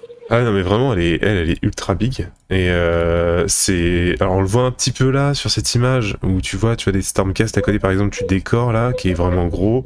Eux qui sont à côté de la fontaine, là, tu vois, qui sont vraiment tout petits. Pareil, bah, à côté de l'incarnate, c'est quand même énorme. Mais bon, en fait, moi, ce qui me pose problème, c'est que si t'avais juste envie de jouer ta petite figue, bah, t'es obligé de passer par cette boîte-là. En tout cas, pour l'instant, t'es obligé, et c'est un problème. L'autre chose... Clairement, je me permets, je trouve que les décors, moi je les trouve jolis. Alors les décors, c'est totalement subjectif. Oui, non, mais franchement, la statue, tu vois, si je l'ai pris, c'est pas pour rien. Clairement, j'ai l'impression de voir les statues du Seigneur de Notes, c'est les grands mecs avec les boucliers là. Même la cascade et le squelette, j'y trouve vachement waouh quoi. Ils sont propres, hein. Ils sont propres. Alors par contre, le squelette encore, je pense qu'il est jouable. Franchement, je le trouve assez quelconque. Il est ok, ouais, c'est basique, mais... Moi, on n'a pas les mêmes coups PC. La statue, j'avoue, j'aime bien. Mais tout le reste, j'aime pas du tout. Enfin, moi, j'aime beaucoup les bâtiments, ils ont l'air d'être quand même bien travaillés. Mine de rien, tu vois, t'as des poutres un peu partout, comme si c'était un peu en ruine ou en construction, je sais pas. Mais en fait, donc, ça a l'air d'être bien travaillé, mais... En gros, c'est les nouvelles colonies en fait qui s'exportent. En fait, c'était les décors qui étaient faits autour de ça. En gros, les colonies s'exportent, elles commencent à créer des trucs et bah elles se font attaquer. Donc c'est ce qui arrive. Le décor d'ailleurs qu'on voit, l'espèce de cascade, était présenté bien avant sur un dessin. Par contre, moi, celui-ci il me pose problème parce que il a l'air mal foutu pour être joué. Ça ne coupe aucune ligne de vue. Je veux dire, le machin vole, t'as vite fait 2 cascades d'eau et des chaînes, ça coupe pas de ligne de vue.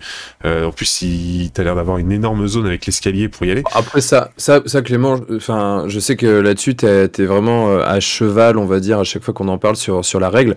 Tu peux aussi te mettre d'accord avec tes potes en début de partie en disant, ça, c'est occultant, point. Ouais, tu peux... En fait, si tu veux, t'as des sorts dans le jeu qui te permettent de rendre des décors vraiment occultants, en mode... même si tu me vois au-dessus ou en dessous, c'est terminé. Ça ne marche pas. Donc, pour moi, tu peux pas... c'est un peu particulier, entre guillemets. Mais... C'est toujours pareil, tu te mets d'accord avec ton pote avant de jouer, c'est tout. Bah, je me mettrais pas d'accord avec toi. Bah, non, mais c'est incroyable, ce mec, il n'aime pas le beau jeu. Jamais. Ce gars, il aime pas l'amitié, mais c'est fou, ça. Jamais, vous m'entendez? Jamais. Non, voilà, t'as ce truc-là. Moi, ce qui me pose problème dans cette histoire, c'est déjà d'avoir cette figurine dans cette boîte. C'est-à-dire que même si tu la veux, en fait, ça casse les couilles. L'autre problème, c'est que la figurine a le mot-clé Gur sur son Warscroll. La saison de Gur est censée se terminer dans 3 mois. Donc, est-ce qu'on a une boîte qui sort là pour juste faire 3 mois et après, c'est un truc jetable que tu pourras plus utiliser ou alors c'est un truc qui est fait peut-être que pour les parties scénarisées qui vont se passer dans le royaume de Gur. C'est très particulier. Et on se retrouve avec ce bouquin qui est très chiant parce qu'en fait c'est majoritairement narratif, mais il y a aussi une mise à jour des règles de match jeu égal, donc ce que tout le monde fait. Et donc tu te dis, est-ce qu'ils ont fait cette petite mise à jour de merde pour que tout le monde l'achète parce que ça marche mieux que le narratif, parce que même si tout le monde ne joue pas en compétitif, la majorité des gens jouent sur le jeu à égal quand même. J'attendrai de voir les reviews dessus pour savoir un peu ce que ça contient, mais je suis quand même un peu inquiet là-dessus. Disons que quoi qu'il... quelle qu'en soit la raison, ça me semble assez anormal, en fait, d'avoir... si c'est une petite mise à jour, de devoir acheter... En gros, c'est comme la grosse boîte. T'as une figurine que tu veux potentiellement jouer, ça te coûte 170 balles, même si le reste, tu t'en fous. Et là, t'as une petite mise à jour sur un type de scénario qui est quand même le scénario principal. Et du coup, enfin, le type de jeu, en tout cas. Et tu te retrouves à devoir acheter un gros bouquin à 45 balles. Bah surtout que dans 3 mois, t'as théoriquement le manuel du général de 2022 qui sort aussi. Oui, qui sort. Est-ce que je vais prendre ce bouquin pour rien? Donc, bon. Là-dessus, on a l'avantage aujourd'hui d'avoir des reviews de youtubeurs qui les ont à l'avance et qui peuvent tout te présenter avant que tu ailles l'acheter pour savoir si tu en auras vraiment besoin ou pas. Et moi, je conseille à tout le monde vraiment d'aller regarder. Et si c'est pour 2 pauvres lignes dans un coin que tu peux retenir, tu te l'achètes pas et puis fin de l'histoire. Hein. Après, par contre, apparemment, il a quand même un gros contenu au niveau du lore, c'est-à-dire qu'il fait avancer l'histoire et ça peut être appréciable pour certaines personnes. Ah non, mais ça c'est très bien. Je sais pas ce que je dis, attention. Hein. Je dis juste que le fait que ça soit intégré dedans, c'est ça qui me semble anormal. Parce que du coup, si le lore, tu t'en fous, eh ben, du coup, tu te retrouves à acheter un bouquin de lore pour une potentielle petite règle. Et ça, c'est complètement anormal. Par contre, le fait qu'il développe le lore de l'univers AOS, très bien. Enfin, moi, je ne lis pas, mais je trouve ça hyper intéressant quand même. Et pour ceux qui kiffent, bah, c'est un régal, et tant mieux. Non, clairement... pour ceux qui aiment lire, c'est top. Ouais, non, mais c'est ça. Moi, j'aime pas lire. La conclusion. Hier, c'est pour les autres. Je pense que je vais m'arrêter là-dessus, parce qu'il n'y a pas non plus grand-chose à dire de plus. Un peu déçu, j'attends de voir vraiment les reviews dessus. C'est pas rassurant, entre guillemets. En fait, il y en a beaucoup qui ont aussi peur, entre guillemets, ils nous sortent un contenu sur GUR à 3 mois de la fin de GUR. Est-ce que ça veut dire qu'en fait, on va rester dessus sur la prochaine saison ? Est-ce que ça veut dire qu'en fait, on va se taper 1 an de plus avec les mêmes scénarios, les mêmes trucs ? Ou est-ce que... Enfin voilà, c'est un peu particulier. C'est quelque chose que tout le monde attendait pour faire ça. Tu serais blasé de taper 1 an de plus avec les mêmes scénarios ? Je ne serais pas blasé, parce qu'il faut pas se mentir, aujourd'hui on est quand même sur un jeu qui est plutôt agréable, et je pense que la saison de GUR en est en partie responsable, parce qu'elle met en avant des grosses figurines, ce qui fait que tu as des très belles tables de jeu. Tu vas jouer des grosses figurines, tu vas jouer des héros, des gros monstres, et c'est ça qui fait que tu as une belle table de jeu. Donc, entre guillemets, je ne serais pas déçu là-dessus, mais après, on va forcément attendre une nouveauté, donc ça peut être aussi, entre guillemets, une version revisitée de GUR, mais forcément, tu sais, on était tous dans l'attente d'autre chose, donc entre guillemets, j'aurais cette petite déception de te dire, ah bah merde, je voulais attendre de nouvelles façons de jouer, de nouvelles façons de réfléchir, de nouvelles tactiques, etc. Et on les aura pas, ça peut être un peu chiant aussi. Même si je vais pas non plus dire, ah bah non, c'est mort, j'arrête le jeu pendant 1 an. Le jeu, il est très bien comme il est aujourd'hui, donc tant pis, je vais devoir jouer 1 an de plus sur un jeu très bien. Tant pis pour moi. Merde alors. Ok. Très bien, bon pareil, hein, pas mal de news, même si pour l'instant c'est encore un petit peu flou. Tu sais quand est-ce qu'on en saura un peu plus, notamment les reviewers, tout ça, tu sais à peu près quand est-ce que ça va sortir ? C'est en précommande ce samedi-là, donc... Ah oui, donc ça va arriver vite alors. Donc on devrait avoir, je pense, d'ici semaine prochaine, selon le temps qu'ils ont eu, de ce que j'ai vu, parce que il y a le mercredi soir, vous pouvez trouver, je crois que c'est une semaine sur 2, French Wargame Studio fait petite émission un peu comme la nôtre où ils parlent de Wargame, et les gars ont évoqué justement le sujet, et ils ont déjà les bouquins. Donc ils ont déjà lu, ils ont un peu évoqué, ils ont un peu parlé, ils ont dit qu'ils feraient des reviews dessus, donc en gros je pense qu'ils ont tout qui est prêt, ils ont peut-être plus qu'à sortir, ils ont plus juste à attendre la date pour pouvoir sortir le contenu, quoi. Ok. Mais là tu viens de dire que French Wargame Studio fait une émission comme nous. Ouais, mais pas aussi bien, je dirais. On va aller voir Ivy, on va parler un petit peu, parce que s'il commence à pomper sur nous, à un moment donné, ça va pas le faire. Bah écoute, il s'inspire des meilleurs, moi je trouve ça normal. C'est... La base. Les goûts. Ok, bon, merci Clément en tout cas. Cool. Alors du coup, logiquement, il nous reste 2 choses minimum. En vrai, il nous en reste 3. Il nous reste ma chronique sur le jeu, sur Game of Thrones, la présentation de Rogue sur donc le personnage MCP pour Marco. Et on avait prévu un petit débat. Clairement, le débat, ce sera pour la prochaine fois. Mais là, il est déjà 22h20. Concrètement, les deux, on n'aura pas le temps de le faire. Donc, vas-y Guillaume, je te laisse parler. Tu n'as pas parlé. Ouais, mais non, mais en fait, c'est pas. Je me dis que ça peut être pas mal si c'est dans le chat que ça se décide. En fait, on va faire ce que le chat préfère. Est-ce que vous préférez avoir la review de Marco sur. On peut parler aussi du débat. Les 3 choix dans le chat. En 10 minutes. Non, parce que le débat en 10 minutes, c'est nul. C'est tout pourri. C'est tout naze. C'est affreux. Bref. Du coup, ouais, dites-nous dans le chat, est-ce que vous préférez du coup la review de perso de Rogue sur MCP par Marco, ou est-ce que vous préférez le jouons au jeu des trônes, la chronique sur Song of Ice and Fire que j'ai préparée. Dites-nous, ne vous inquiétez pas, personne ne se vexera, puisque de toute façon, ce qu'on fait pas aujourd'hui, on le fera dans 2 semaines.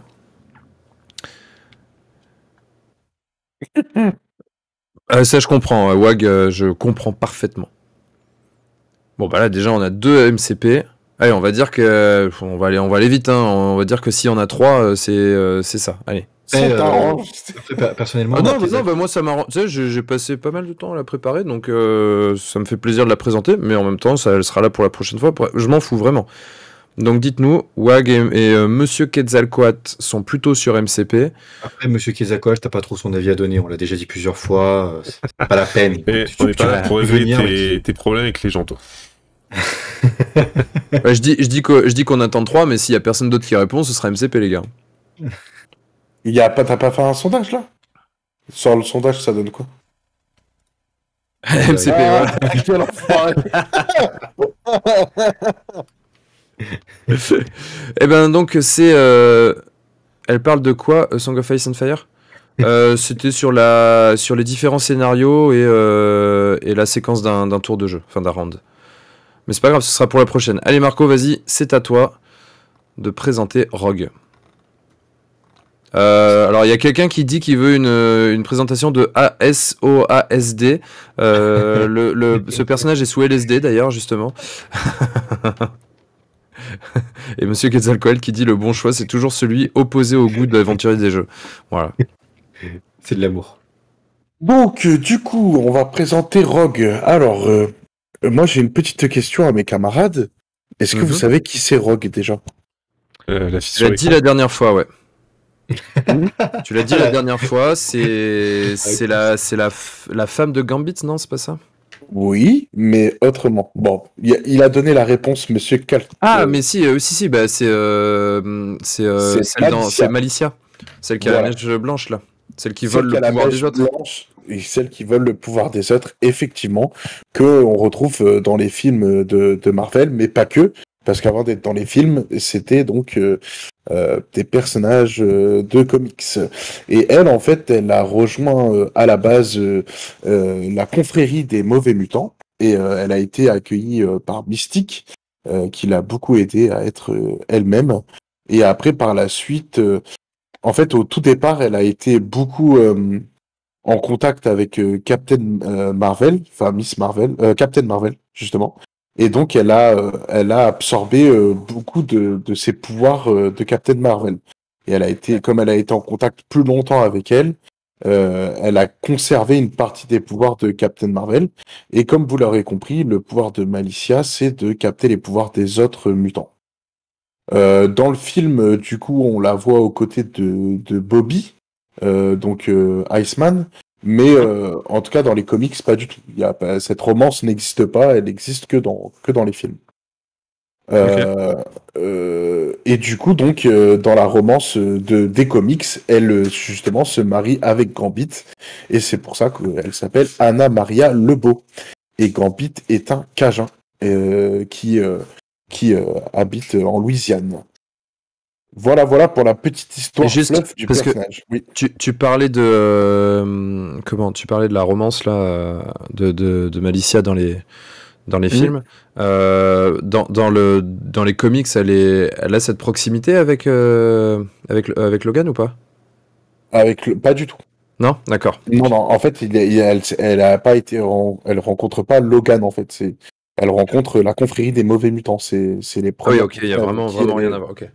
Non, il y a rien à voir si dans le fonctionnement du personnage et tout, c'est plutôt la même chose. Après, de toute façon, les comics, c'est un monde qui est complètement ouvert, donc chacun il fait les histoires qu'il veut avec les personnages. Ouais. Mais ceci dit, l'histoire originale de ce personnage-là, ce n'est pas comme dans le film. Ok. Voilà. Donc là, on a un personnage qui est plutôt bien équilibré, qui est même, je dirais, un très très bon personnage, peu importe la faction où vous allez le jouer. Et notamment, il est jouable en X-Men et aussi en confrérie des mauvais mutants, parce que par la suite, elle quitte la confrérie pour rejoindre les X-Men justement, et donc être dans l'équipe de Xavier. Là, en fait, du coup, je vois pas très bien en petit comme ça, je vais essayer de me rapprocher. Donc, du coup, elle a 2 attaques. Sa première attaque, elle est vachement cool. C'est 2 attaques au corps à corps. Ah, voilà, merci, là, je vois mieux. C'est 2 attaques au corps à corps, donc distance 2. La première attaque, en fait, la particularité de cette attaque, c'est qu'elle a le pouvoir Sap Power, qui va permettre en fait à chaque fois qu'on a un wild, donc le signe de la petite rond, du petit rond, de pouvoir récupérer un pouvoir adverse. Alors ce qui est intéressant par rapport à d'autres personnages, c'est que quand on a un effet en général, l'effet est utilisable qu'une fois. Mais en fait, le sap power est un pouvoir particulier qui permet en fait de saper des pouvoirs à chaque fois qu'on a un wild. Je m'explique. Si vous avez 3 wilds dans votre jet de dés, vous allez pouvoir piquer 3 pouvoirs à l'adversaire. Contrairement en fait à par exemple Pierce qui permet de changer un dé, d'enlever une défense. Bah, si vous en avez 3, vous pourrez enlever qu'une seule défense, pas 3 défenses. Donc ça c'est une particularité qui est vraiment spécifique à Sap Power et c'est un truc qui est super intéressant. Sa deuxième attaque, c'est une attaque qui coûte 3, donc qui est pas cher.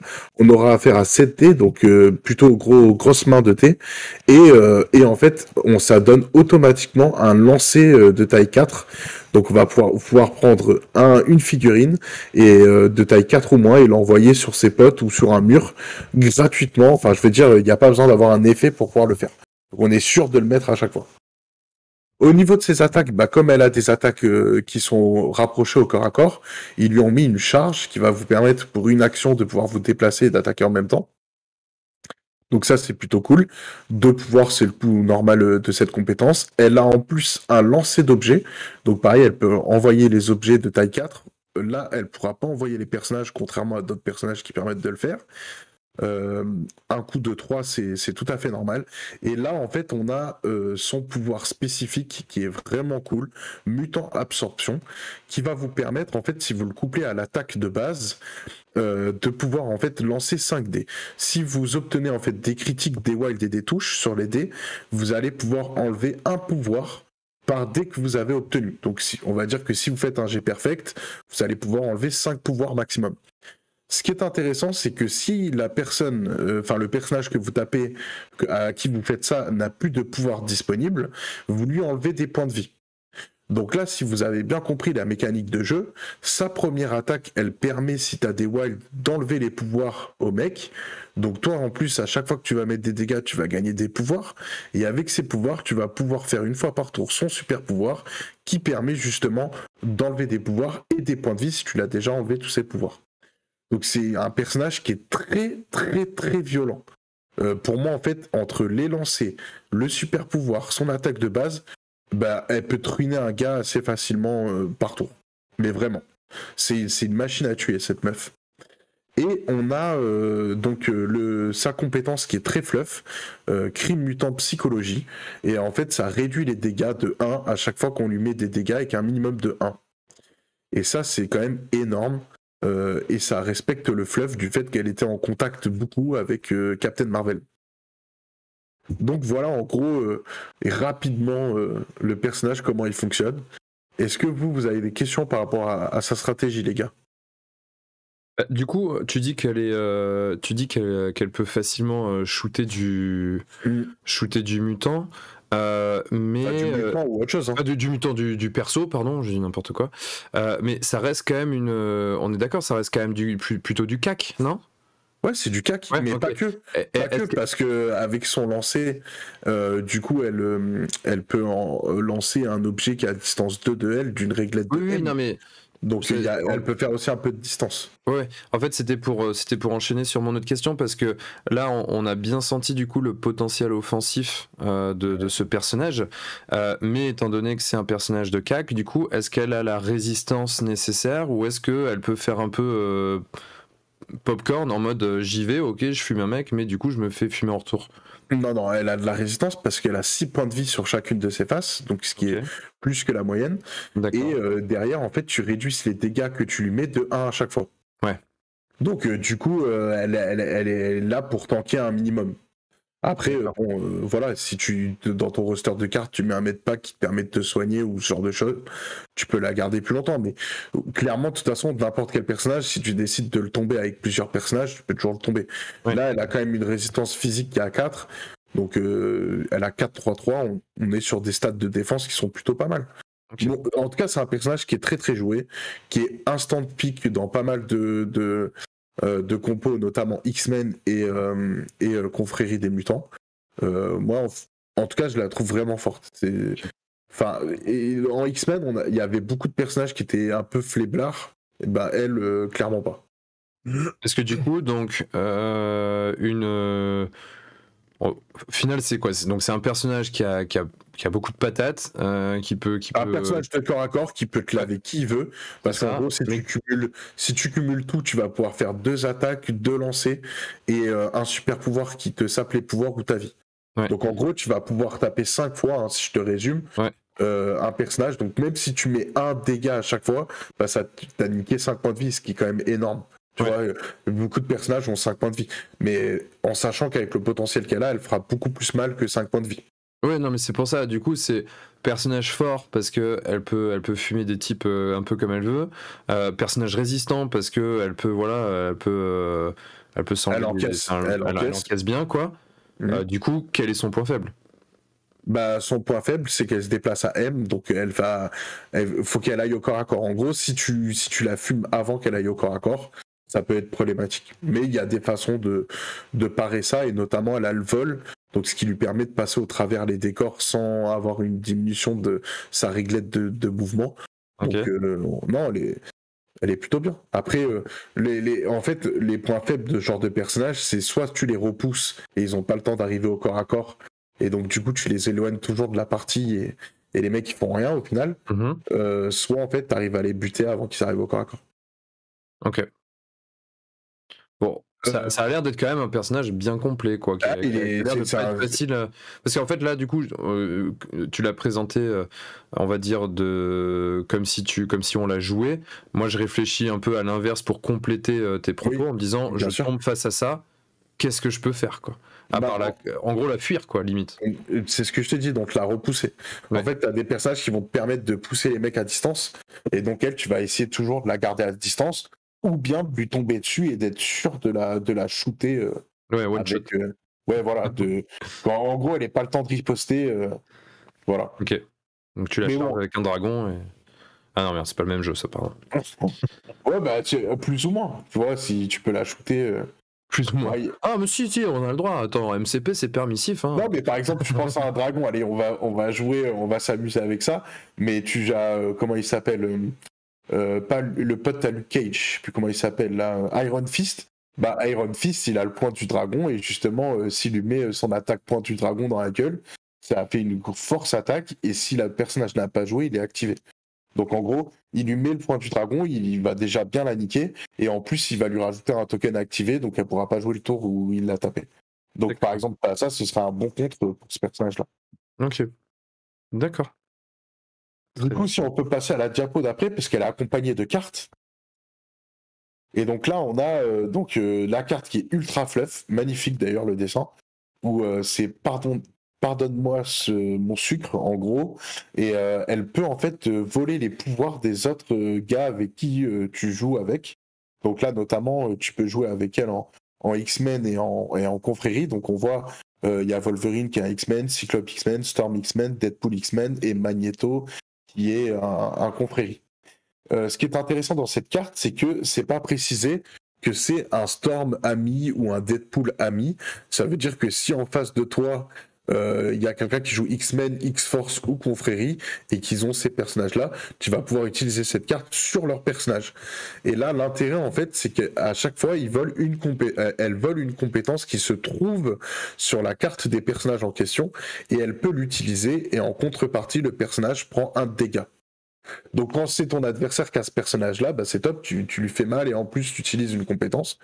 Mais si c'est pas le cas et que tu les joues avec tes alliés, tu fais 1 point de dégâts à un de tes alliés, ça te permet de faire une compétence supplémentaire avec Rogue. Ok.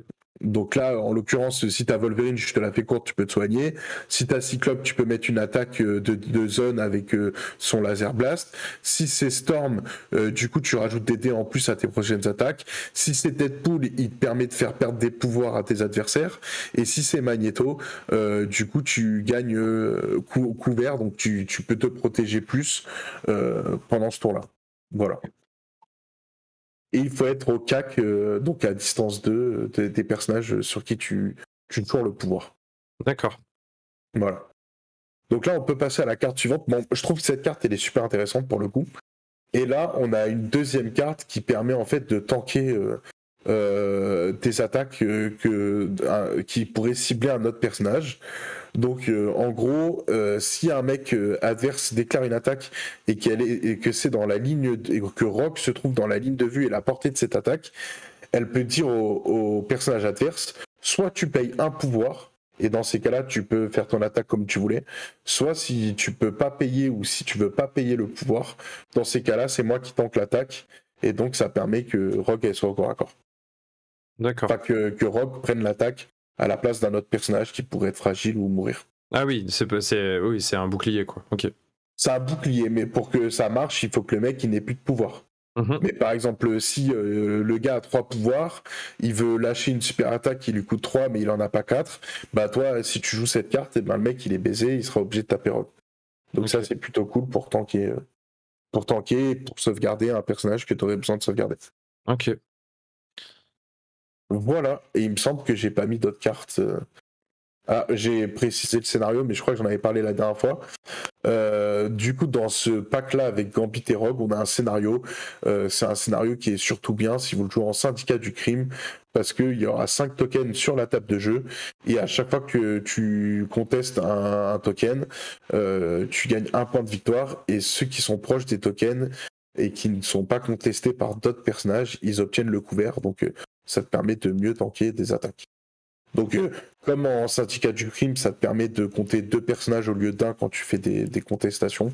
Du coup, cette mission est super balèze en syndicat du crime. D'accord. On a une question de Monsieur Quetzalcoatl qui dit s'ils rajoutent des mutants, tu penses qu'ils vont actualiser le perso en ajoutant des vols de pouvoir? Non, pas du tout, parce qu'il y en a plein d'autres de mutants. Et là, la carte, elle concerne que 5 personnages. Donc, ils les ont pas tous intégrés dedans. Ok. Ouais, pour peut-être pas la rendre trop forte, quoi. Bah oui, et puis après, en fait, ce serait trop long et trop chiant à gérer cette règle-là. Le but de ce genre de carte, c'est que ça tienne sur une carte, justement. Mais en fait, là, surtout, ça te limite, entre guillemets, c'est-à-dire que tu peux plus te dire, ok, si je veux build une équipe, je peux prendre ces figurines-là pour les mettre avec elles, ce qui fait qu'elles peuvent leur piquer leur pouvoir, quitte à leur mettre un dégât. Mais par contre, t'imagines, si t'avais tous les mutants, tu peux prendre quasiment 50% de la gamme et t'as 50% de tes adversaires que tu vas faire chier avec ce truc-là, quoi. Alors que là, ça reste diminué sur 5 mecs. Bah, je dirais pas autant. Il doit y avoir, en tout, là, 20 mutants quand t'as 100. Les mutants, ça fait partie des mecs que t'as le plus, même si aujourd'hui, ils y sont pas tous. Mais ça fait quand même partie d'une grosse base de personnages chez Marvel. Mais pas dans le jeu actuellement. Oui, mais ce que je veux dire, c'est que ils arrivent tous au fur et à mesure, tu vois. Genre, elle vient d'arriver là, bah, t'en auras d'autres qui vont débarquer après elle. Ça prend quand même une bonne partie des builds possibles, ça commence à devenir un peu chiant. Les prochains qui vont arriver, je viens de les recevoir aujourd'hui, et c'est Daredevil et Elektra, et Nick Fury et l'agent du Shield. Ah oui, c'est ce qu'on avait évoqué le soir. Ouais. Voilà. Et depuis, on n'a pas de... Ça fait longtemps qu'on n'a pas eu de leak pour MCP, et je pense... soit ça va venir bientôt, soit ils vont attendre le mini Stravaganza qui est prévu en juin. Ok. Là, ils sont sur Star Wars AMG. C'est Star Wars qui a eu ces gros leaks. Ils prennent le modèle de Games Workshop, ils peuvent pas faire 2 trucs en même temps. Bah, c'est surtout que là, ils sont sortis pas mal de trucs ces dernières vagues. Hein. Vous avez vu, les fois d'avant, toutes les 2 semaines, j'avais des news. Et là, je pense que voilà, ils sont en train de préparer la suite et ils nous font patienter. Et puis, il faut pas oublier que dans Nick Fury et dans Daredevil, en fait, ils ont mis ce qu'on appelle les grunts. Donc, c'est une nouvelle façon de jouer avec des unités qui pop comme ça, qui valent que dalle, qui se font buter en 2-2, mais ça n'existait pas jusqu'à présent. Ouais. Donc en gros, ils ont déjà installé une nouvelle mécanique de jeu qu'on n'a pas encore testée. Donc, Oui, bah ouais, c'est ça. du coup, il y a déjà de quoi faire largement. Carrément. Voilà. Carrément. Alors il y a Monsieur Quetzalcoatl qui dit ça fait chier qu'ils aient récupéré Star Wars. Pourquoi donc? Mais enfin, pourquoi tant de véhémence? C'est ce que je me dis depuis le début. Bon bah très bien, merci Marco. Et du coup, cette chronique nous amène à la fin du live déjà. Oh bah le chèque. Ah ouais, non, elle est posée depuis tout à l'heure là. Elle a pas envie là, elle a pas envie de bouger. Bon, mais c'est cool. Franchement, beaucoup de news dans tous les sens, que ce soit sur MCP, sur Star Wars Légion, enfin un peu moins sur MCP cette fois-ci, mais sur Star Wars Légion, sur 40 000, sur 30 000, sur 20 000, sur AOS, bref, il y a eu beaucoup de news dans Sur tous moins les de sens. 10 000 du coup, AOS. Qu'est-ce que c'est ça, ouais. Je sais pas, dites-nous dans le chat avant qu'on se quitte là, quelle est la news qui vous intéresse le plus là, parmi toutes celles qu'on a présentées. Est-ce qu'il y a quelque chose qui vous hype plus que le reste? Et vous, pareil dans l'équipe, Marco, PC, Clément, là, de tout ce que vous avez présenté, mais que vos copains ils ont présenté aussi, c'est quoi le truc qui vous a le plus emballé? Pour moi, ça serait Age of Sigmar, parce que pour le coup, bon, j'ai énormément envie de jouer après le tournoi, mais ça serait pas tellement la manière de jouer, mais ce serait plus étonnamment le lore qui m'intéresse. Le bouquin. Ah, le bouquin. Ok, ouais, c'est vrai que toi t'aimes bien tout ce qui J'ai est. vraiment envie de me poser sur le. ouf. J'ai vraiment envie de me poser sur le lore Age of Sigmar, et je me cache pas que je vais acheter le bouquin. Alors par contre, les décors, non, c'est mort, mais je les trouve très beaux. Mais t'as le bouquin de base déjà ou pas? Oui. Parce que t'as une bonne base pour attraper le lore et savoir beaucoup de choses déjà dessus. Yes, par contre, petite question d'ailleurs, désolé, hein, je vais rallonger un peu le temps, mais tout ce qui s'est passé avec Be'lakor et compagnie, est-ce que ça vaut le coup de le lire ou pas ou... C'est résumé dans le bouquin de base. C'est résumé en 2-3 pages, tout ce qui s'est passé dans les Broken Realms a été résumé. Tu loupes rien, en fait, il n'y a pas de gros faits que tu loupes qui a été... Non, les gros faits sont là, c'est juste tu loupes les petits détails, on va dire. Et le bouquin de base, tu as celui de la boîte de Dominion ou pas, Aventurier des Jeux?